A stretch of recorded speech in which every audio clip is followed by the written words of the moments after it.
નમસ્કાર સૌ વિદ્યાર્થી મિત્રો. તો આજે આપણે વિષય અંગ્રેજીમાં એક મહત્વનો મુદ્દો છે, એક મહત્વનો ટોપિક જેને કહી શકાય. એ તમે જોઈ શકો છો એમ ઇઝ આર નો ઉપયોગ. હવે વિદ્યાર્થીઓ નાના બાળકો હોય ને જે એના એમ ઇઝ આર નો ઉપયોગ કઈ રીતે કરવો એમાં ખબર નથી હોતી. તો આજે આપણે એમ ઇઝ આર નો સંપૂર્ણ અભ્યાસ કરીએ. એમ ઇઝ આર કઈ રીતના વાક્યમાં આવે છે, કઈ રીતના એનો ઉપયોગ થાય છે એ જોઈશું. ધોરણ 1 થી લઈને અંગ્રેજી જ્યાં સુધી તમે ભણો ને ત્યાં સુધી આ એમ ઇઝ આર છે એ આવશે. અને એમ ઇઝ આર તમે સમજી ગયા એટલે તમે સમજો કે અંગ્રેજીનું જે બેઝિક નોલેજ જે આપણને જોઈએ એ અહીંથી બેઝિક નોલેજ મળી જશે. તો આજે સૌથી મહત્વનો ટોપિક કહેવાય ને એમ ઇઝ આર. મોટા બાળકોને પણ એમ ઇઝ આર નો ઉપયોગ બરોબર રીતે ન આવડતો. એમ ઇઝ આર સાંભળેલું હોય પણ ક્યાં એમ, ક્યાં ઇઝ, ક્યાં આર એ મૂકવું ને એ આજે સંપૂર્ણ જોઈએ. જો તો એમાં સૌ પ્રથમ આપણે એમ લઈ લઈએ. એમનો ઉપયોગ ક્યાં થાય વિગતે જોઈએ. જો એમ છે, આના પહેલા એક ટોપિક છે પર્સનલ પ્રોનાઉન. તો પર્સનલ પ્રોનાઉન તો દરેકને ખબર હોય છે. એમનો ઉપયોગ માત્ર ને માત્ર આઈ સાથે આપણે કરી શકીએ. બહુ ઈઝી છે. એમ ક્યાં આવે? માત્ર આઈ સાથે. એટલે આઈ સાથે એમ આવશે, બરાબર. બીજી ક્યાંય પણ એમ આવશે નહીં. એટલે આઈ છે એની સાથે જ એમાં વધ્યા છે બે. હવે આપણે આ બેનો ઉપયોગ સમજીએ, બરાબર. તો આ બેનો ઉપયોગ ક્યાં આવે? એમાંથી આપણે ઇઝ નો ઉપયોગ જોઈએ. તો ઇઝ કઈ કઈ જગ્યાએ આવે તમને શીખવાડું છું. ખાસ કરીને એક વચનમાં ઇઝ આવે. હવે એક વચન કયા કયા એ લખું છું. જો એક વચનમાં ઇઝ લખીએ છે. પહેલા તો હી સાથે ઇઝ આવશે. પછી બીજું છે શી, આની સાથે ઇઝ આવશે, બરાબર.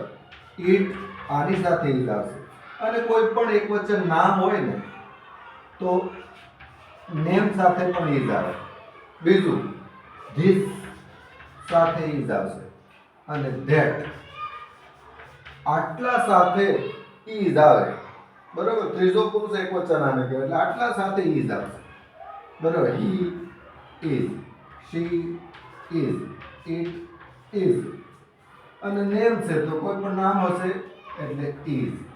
અને ધીસ સાથે હંમેશા ઇઝ જ આવશે, ધીસ ઇઝ.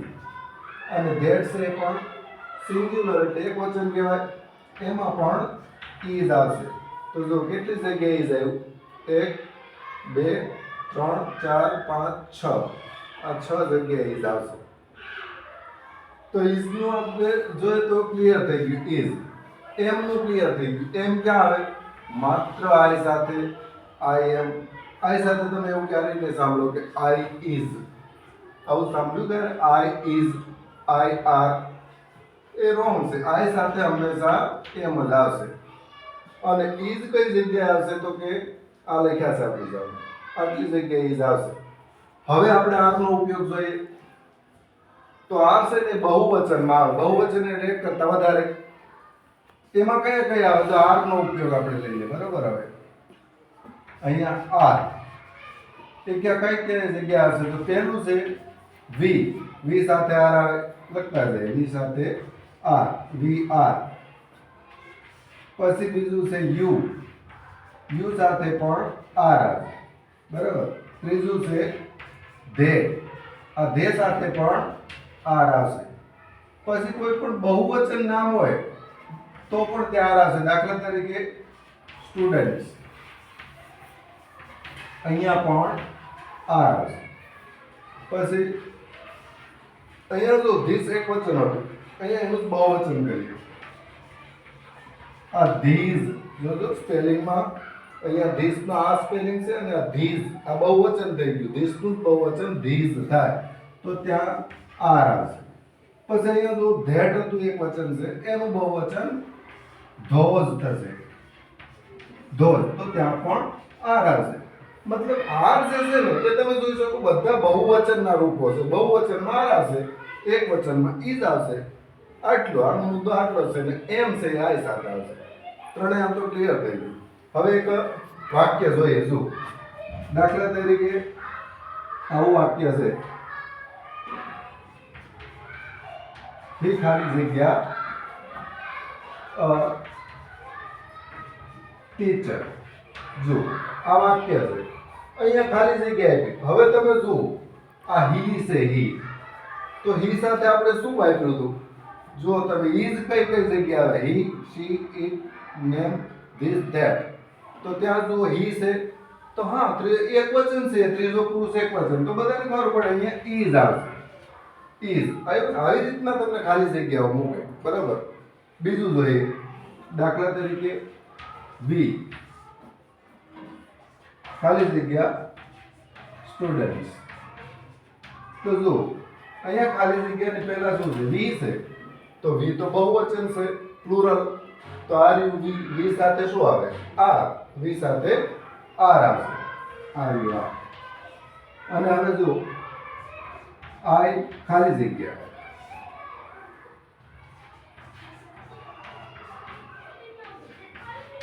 આઈ ખાલી જગ્યા ડોક્ટર.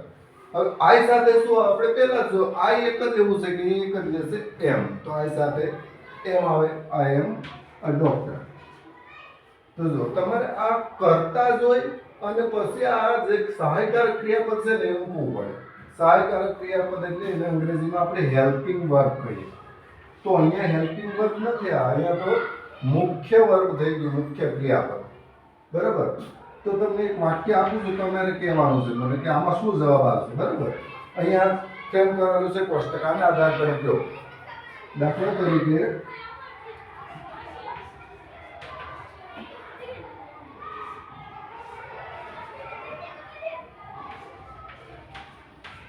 આ ખાલી જગ્યામાં શું આવે? આપણી પાસે ત્રણ શબ્દ છે, એમ, ઇઝ, આર. એ ત્રણેયમાંથી આ ખાલી જગ્યામાં કયો શબ્દ મૂકીએ આપણે? તો બધા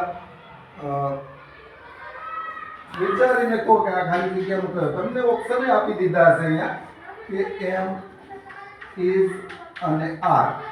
આમાંથી તમારે યોગ્ય વિકલ્પ અહીંયા મૂકવાનો છે. તો તમે કયો મૂકો? આપણે બધું જ વિગતે જોયા.